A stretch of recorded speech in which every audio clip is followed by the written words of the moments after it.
Business study में अब तक 8 यूनिट हमने कंप्लीट कर चुके हैं, मतलब 3 यूनिट सेकेंड टर्म का हमने कंप्लीट कर लिया है। अब नेक्स्ट 3 यूनिट्स हमारी है, जिसमें बिजनेस स्टडी के सिलेबस को आप देखेंगे तो बी जो पोर्शन है फाइनेंशियल मैनेजमेंट, उसका फर्स्ट चैप्टर आज हमें स्टार्ट करना है। आज हमें फर्स्ट चैप्टर स्टार्ट करना है। स्क्रीन शेयरिंग हो रही है आप लोगों को? Yes yes sir. यस बेटा। तो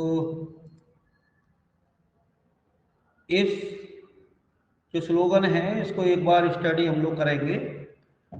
problem never stay long, they just put the signature in the experience book of your life and move away. Good morning. कोई इसको एक्सप्लेन करेगा आज की सिचुएशन में? आज की रिसेंट सिचुएशन में इसको कोई एक्सप्लेन करेगा बेटा? जो चारों तरफ इतना फेयर है सर। ना? जैसे सर ये कोरोना प्रॉब्लम चल रही है सर, ये हमेशा नहीं रहेगी। इससे अभी थोड़े दिन के लिए फिर सर चली जाएगी। चली जाएगी, लेकिन ये यादगार बन जाएगी, है ना? ये लाइफ में, है ना, सिग्नेचर की तरह हमारे एक्सपीरियंस में जुड़ जाएगी। ठीक है। और आप जब आपके बच्चे, है ना, वो आप बता पाएंगे अपनों को कि हम इस सिचुएशन में भी किस तरह से हमने उसमें स्ट्रगल किया था। तो ये भी न्यू एक्सपीरियंस है हमारे लिए, है ना? चलिए, तो today we are going to our new chapter, chapter number 9. The name of chapter is financial management. Financial management beta, we know that finance is the blood of business, है ना? We have already studied in 11th class chapter source of business finance. बहुत कुछ similar है ये portion, है ना, उस chapter से। तो वहां पर हमने पढ़ा था कि जिस तरह से ब्लड की इंपॉर्टेंस एक ह्यूमन बीइंग में की बॉडी में होता है, उसी तरह से बिजनेस के अंदर भी फाइनेंस बिजनेस का ब्लड है। जितना सर्कुलेट होता रहेगा उतना बिजनेस ग्रो करता रहेगा। तो उस फाइनेंस का मैनेजमेंट करना, क्योंकि फर्स्ट पोर्शन में जहां तक पूरा आप देखोगे जो चैप्टर सीबीएसई ने हमारे सामने रखे हैं मैनेजमेंट में, तो वहां पर हमने जनरल मैनेजमेंट की बात की, है ना? और हमने जानते हैं कि वो जो प्रिंसिपल्स हैं, वो जो फंक्शन ऑफ मैनेजमेंट हैं, उनको हम किस तरह से एक बिजनेस में इंप्लीमेंट कर सकते हैं, वो वहां पर हमने पढ़ने को मिला था। वो एक जनरल प्रिंसिपल्स थे जो हर बिजनेस में हम हर सिचुएशन में हर वर्क में इन्वॉल्व कर सकते हैं। लेकिन ये जो पोर्शन है बी पार्ट आपका बहुत कुछ फाइनेंस से रिलेटेड मैनेजमेंट को इंक्लूड किया गया है। क्लियर? तो फाइनेंस, क्योंकि फाइनेंस जो है वो एक इम्पोर्टेंट पार्ट होता है, इम्पोर्टेंट रिसोर्सेज होता है एक किसी भी बिजनेस का। और ये भी बोला जाता है कि अगर हमने फाइनेंस को मैनेज कर लिया तो एवरी एक्टिविटी जो बिजनेस की है वो मैनेज हो जाती है। ठीक है। जो भी हमारा रिसोर्सेज का, है ना, वॉल्यूशन होता है, रिसोर्सेज को हम लोग यूटिलाइज कर सकते हैं, लेकिन बिजनेस में कैश या फाइनेंस उतना ही ज्यादा इंपॉर्टेंट है। तो इस चैप्टर के अंदर हमें क्या क्या कंप्लीट करना है? देखिए बेटा, topic to be covered in this chapter, कुछ पोर्शन पहला है फाइनेंशियल मैनेजमेंट। तो सबसे पहले फाइनेंशियल मैनेजमेंट को हम समझेंगे, जिसमें concept, role of business finance, okay, and objective of business finance management. तो क्यों हम मैनेजमेंट करते हैं फाइनेंस का, यहाँ पर ये ऑब्जेक्टिव में पढ़ने को मिलेगा। इसके बाद सेकंड है आपके पास फाइनेंशियल डिसीजन, जिसमें 3 डिसीजंस हैं इन्वॉल्व। फर्स्ट है इन्वेस्टमेंट, दूसरा है financing, and third is dividend decision. तो ये मोस्ट इंपोर्टेंट है बेटा, पेपर में एक डिसीजन जरूर आता है, इसमें मीनिंग एंड फैक्टर इफेक्टिंग, हमें पढ़ने को मिलने वाला है बेटा। इसके बाद नेक्स्ट टॉपिक फाइनेंशियल प्लानिंग। इसके अंदर फाइनेंशियल प्लानिंग में concept of financial planning and importance of financial planning. Next topic capital structure of business. इसमें meaning importance of the capital structure and what are the factor considered in the mind before deciding the capital structure of the business। तो factor affecting of capital structure हमें वहां पर पढ़ने को मिलेगा बेटा। इसके बाद नेक्स्ट है फिक्स एंड वर्किंग कैपिटल। इसके अंदर concept of fixed capital and working capital also and factor affecting their requirements. ठीक है, तो ये पोर्शन आपको कवर इस चैप्टर के अंदर करना है। ठीक है, बहुत मैक्सिमम पोर्शन पेपर का इस चैप्टर से बनता है बेटा, है ना, तो इसलिए इस चैप्टर को हमें इम्पोर्टेंस देनी है। तो सबसे पहले कंसेप्ट या इंट्रोडक्शन ऑफ फाइनेंशियल मैनेजमेंट। हम ये जानते हैं बेटा कि एवरी एक्टिविटी जो भी बिजनेस के अंदर हो रही है उसके अंदर फाइनेंस इन्वॉल्व है। तो जैसे एक पिक्चर से पता लग रहा है कि कोई भी एक्टिविटी अगर हम करते हैं तो फाइनेंस एक तरह से मीडिएटर होता है उस एक्टिविटी को करने के लिए।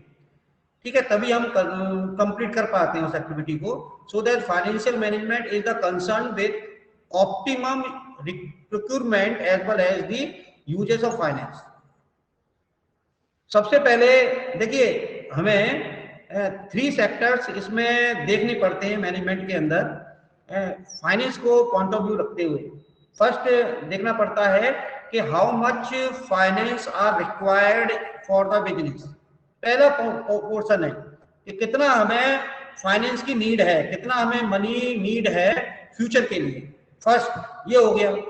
उसके बाद सेकंड हमारा है कि जो हमें नीड है वो फाइनेंस हमें कहां पर अवेलेबल है। तो they are various sources of finance, we are study already in 11th class. तो वहां पर हम लोगों ने पढ़ा है कि कौन कौन से सोर्सेज हैं। 1-2 सोर्सेज के नेम बताएगा कोई स्टूडेंट? यस बेटा। Fund, borrowed fund, retain earning. Yes, first था कि एक तो था ओनर्स फंड। ओनर्स फंड में इक्विटी है ना, प्रेफरेंस शेयर से या रिटेन अर्निंग से हम लोग फाइनेंस कलेक्ट करते थे।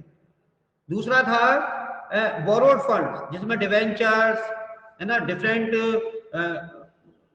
इंस्ट्रूमेंट थ्रू दिया फाइनेंशियल इंस्टीट्यूशंस, वहां पर हम लोग अमाउंट कलेक्ट करते थे है ना फाइनेंस के लिए। तो यहाँ पर ध्यान रखने वाली बात यह है कि कौन सा बेस्ट रिसोर्सेज है, बेस्ट सोर्सेज है फाइनेंस को कलेक्ट करने के लिए हमें पढ़ना पड़ता है, देखना पड़ेगा। क्योंकि हर एक सोर्सेज, डिफरेंट सोर्सेज का अलग अलग जो है एडवांटेज है और डिसएडवांटेज है। तो इस सिचुएशन को रखते हुए कि नीड हमें कितनी मनी की है और वो कहाँ से अवेलेबल हो सकता है। तो first is how much required of the money, पहला। दूसरा है कि where this money is available, कहां पर ये है मनी। तीसरा, जब मनी हमारे पास आ जाता है तो उसका प्रॉपर इन्वेस्टमेंट। तो थर्ड स्टेप हमारे पास 3 स्टेप यहाँ पर हैं और अगर इन 3 स्टेप को हमने मैनेज कर लिया तो वही फाइनेंशियल मैनेजमेंट हो जाता है बेटा। तो इसमें आगे देखोगे, for optimum procurement different available sources of the finance are identified and compare in the term of their cost and associate risk.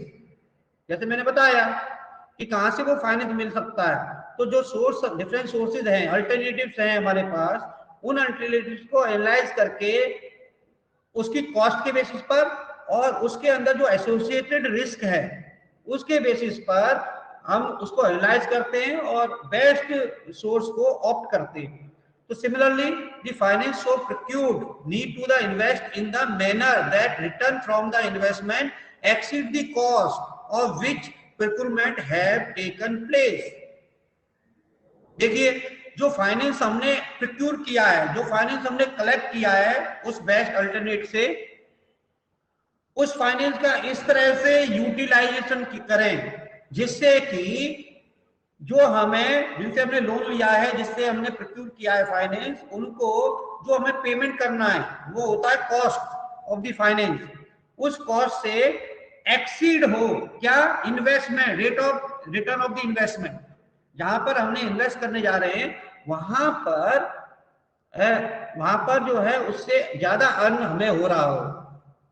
जैसे कि बैंक है, बैंक क्या करती है, बैंक एक मीडिएटर है, एक तो जो डिमांडेड पर्सन है फाइनेंस के, उनके और जिनके पास फाइनेंस अवेलेबल है, उनके बीच की मीडिएटर्स है। बैंक क्या करती है, कोई बताएगा primary function of the bank? बोलो जल्दी से। सब borrow and giving of loans. Yes, first तो है बोरोवर, तो आपने बता दिया कि वो फर्स्ट हो गया, सेकंड स्टेप हो गया। फर्स्ट है कि collect the savings from the public, first हो गया, पब्लिक से फाइनेंस सेविंग्स कलेक्ट करना, और उसको जो रिटर्न देना है वो क्या देना है, 3 और 4% इंटरेस्ट, यही होता है ना जनरली भाई। सेविंग अकाउंट पर कितना इंटरेस्ट मिलता है, 3 और 4%। तो और फिर उस जो कलेक्टेड मनी है वो जिनको नीड है फाइनेंस की उनको प्रोवाइड करना, तो उनको हम कितने परसेंट इंटरेस्ट देते हैं, कितना इंटरेस्ट चार्ज करते हैं उनसे भाई? 3 और 4% तो नहीं करते, उससे ज्यादा ही करते होंगे ना, 9 to 10%। 9% करते। हाँ, 9 to 10% इंटरेस्ट रेट रहता है जनरली।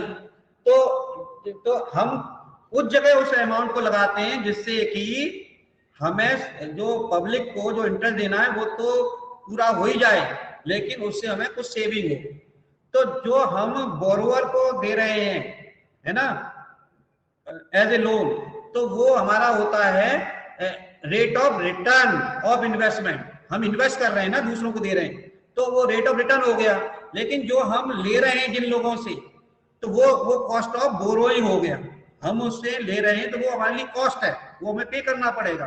तो यहाँ पर ये ध्यान में रखना है कि इन्वेस्टमेंट इस तरह से हम करें कि जो कॉस्ट ऑफ बोरोइंग है वो तो कवर हो जाए, उसके साथ में हमें कुछ रिवार्ड भी मिल जाए, जो रिस्क हम बियर कर रहे हैं एज ए मीडिएटर। तो बैंक इसका एक most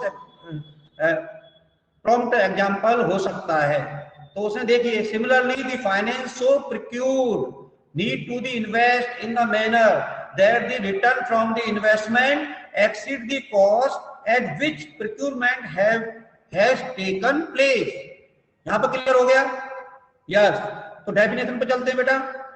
definition of financial management, definition of financial management is on your screen. Yes, कोई स्टूडेंट रीड करेगा इसको? एक बार रीड करके बताइए मुझे। Financial management is concerned with management of flow of funds and involves decisions relating to procurement of funds, investment of funds, and distribution of earning to the owners। Yes बेटा, देखिए bank को मैंने एक example आपके सामने रखा था, उस बैंक को अपने सामने रखिए, है ना, इमेजिनेशन आपके सामने रखिए। बैंक क्या करती है कि जो सेवर्स हैं उनसे कलेक्ट किया मनी, उनको एक रीजनेबल रिटर्न किया, वो उसकी कॉस्ट है, ठीक है, cost of holding of finance funds collected from the public, ये हो गया, कॉस्ट हो गया उसका, जो रिटर्न करना है 3% 4%, और जहां पर उसे इन्वेस्ट करना है वो उसका rate of return of investment हो गया। तो रेट ऑफ रिटर्न ऑलवेज हमारा हायर होना चाहिए, ये हमने अभी समझा है। तो उसी चीज को डेफिनेशन में लेके आए हम लोग। देखिए, financial management is concern with management of flow of funds, management of flow of funds and involve decision relating to procurement of funds, investment of funds and distribution of earning of to the owner। भाई सीधी सी बात है कि collect जो किया है वो owner से किया होगा, पहले से हमारा बिजनेस चल रहा है, ठीक है, कुछ पार्ट हमने बाहर से भी amount finance as a finance collect किया है। तो यहाँ पर ध्यान रखना कि जो हमने बाहर से अमाउंट कलेक्ट किया है उसको, ठीक है, कलेक्ट किया, उसके बदले में हमें जो पेमेंट करना वो हमारा कॉस्ट हो गया। और जो हमने अर्न किया है, जहां इन्वेस्ट किया है, वो वहां से उन दोनों का जो डिफरेंस हुआ वो क्या हुआ, अर्निंग ऑफ दी बिजनेस। और अर्निंग ऑफ दी बिजनेस किसकी होगी, ये हमें ऑनर को रिटर्न करना है। तो एज ए ऑनर को जो हम रिटर्न करना है उसे कहते हैं डिविडेंड डिसीजन। ध्यान रखिए, क्या कहते हैं उसे, dividend decision. Dividend decision. Yes बेटा, प्रिक्रूटमेंट ऑफ फंड्स हमारा हो गया financing decision, and investment of fund is called investing decision. Very good. तो यहाँ पर हम आगे इसी को फॉलो करते हैं, क्योंकि कंसेप्ट में importance and role of the business finance आ जाता है बेटा। तो यहाँ पर importance and role of financial management.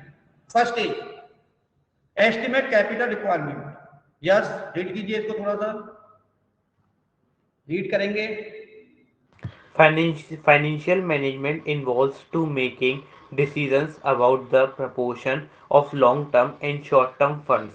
By increase short-term funds, an organization may improve its profitability because these funds have much lower cost than that of long-term funds. Yes बेटा, देखिए financial management का main role है कि how much amount required for the business, हमें कितने funds की need है। अब यहाँ पर ये प्रॉब्लम हो सकती है कि अगर हमने ज्यादा फाइनेंस कलेक्ट कर लिया, ज्यादा फंड कलेक्ट कर लिया, तो उस पर हमें हैवी कॉस्ट पे करनी पड़ेगी। क्लियर। और इन्वेस्टमेंट हम उसका कम करेंगे, तो हमारे पास जो रिमेनिंग फंड बचेगा वो वेस्टेज ऑफ, है ना, मनी हुआ, उसका वेस्ट होने की चांसेस ज्यादा है। ठीक है। तो यहाँ पर ये ध्यान में रखना है कि हमें फाइनेंस उतना ही कलेक्ट करना है जितना कि हमें नीड है।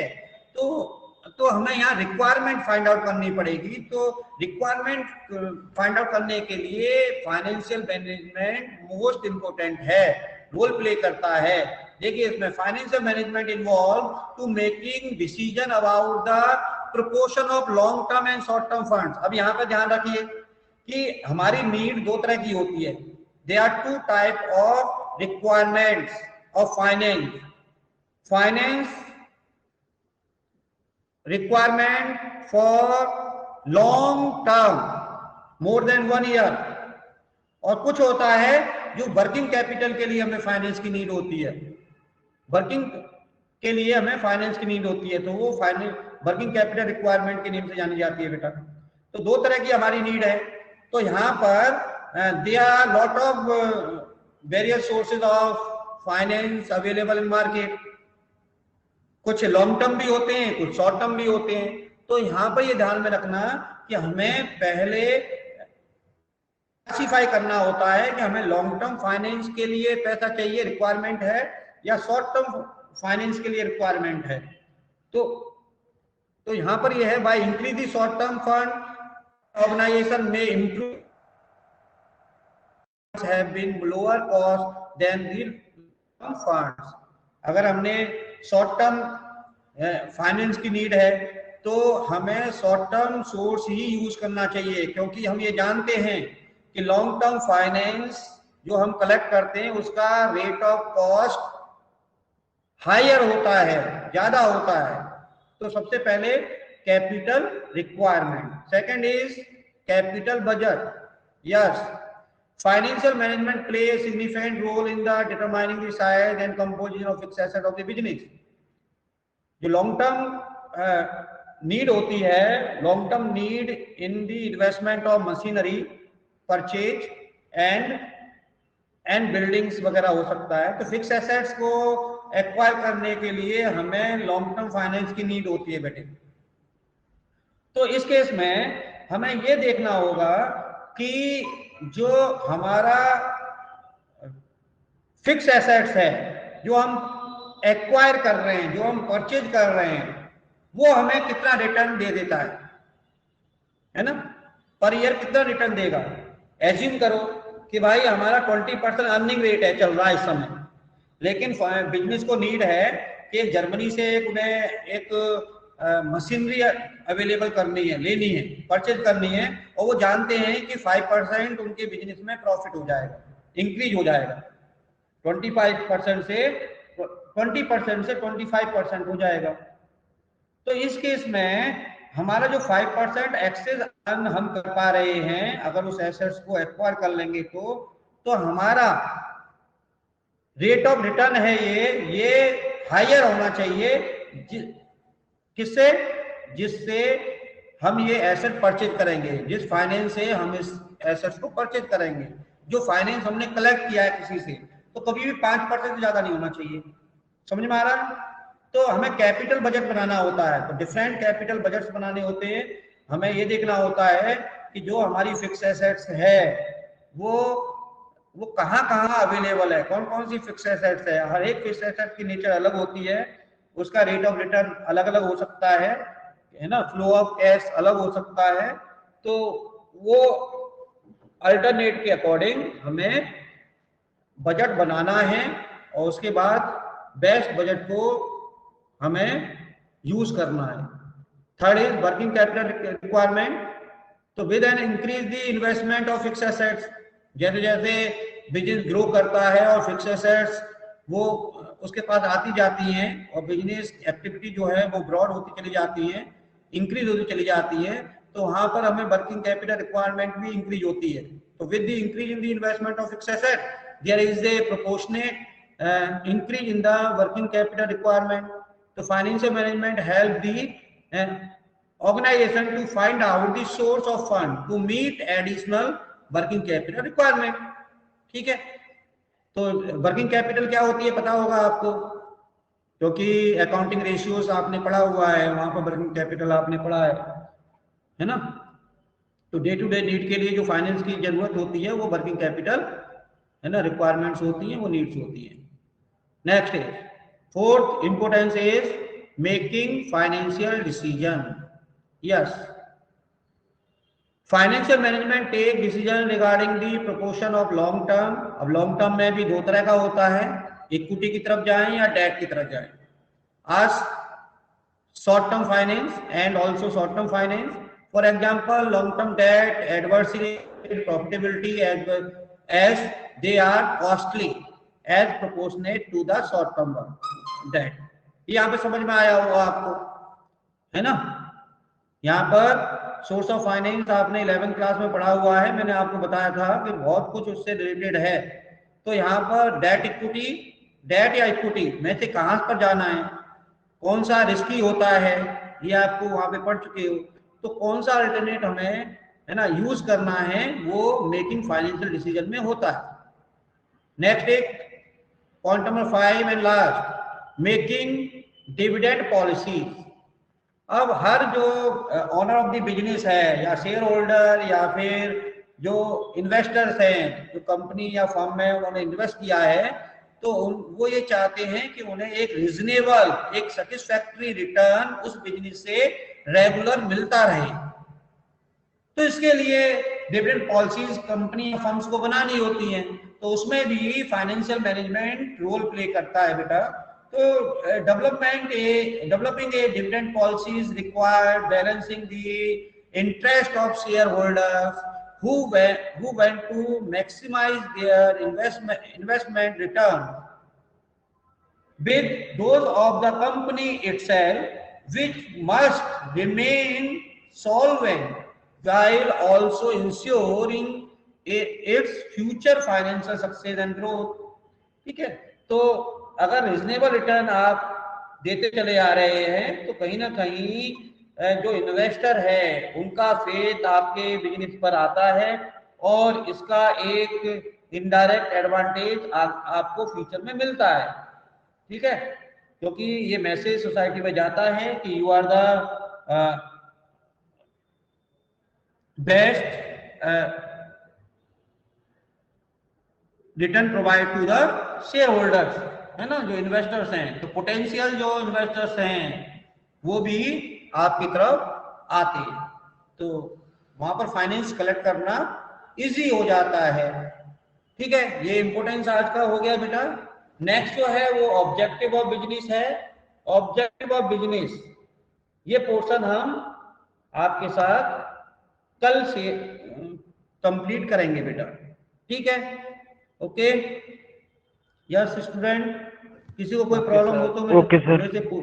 मेरे से पूछ सकते हैं। तो आज हमने कंप्लीट किया है concept of business, yes, financial management. Okay, Yes, sir. Yes.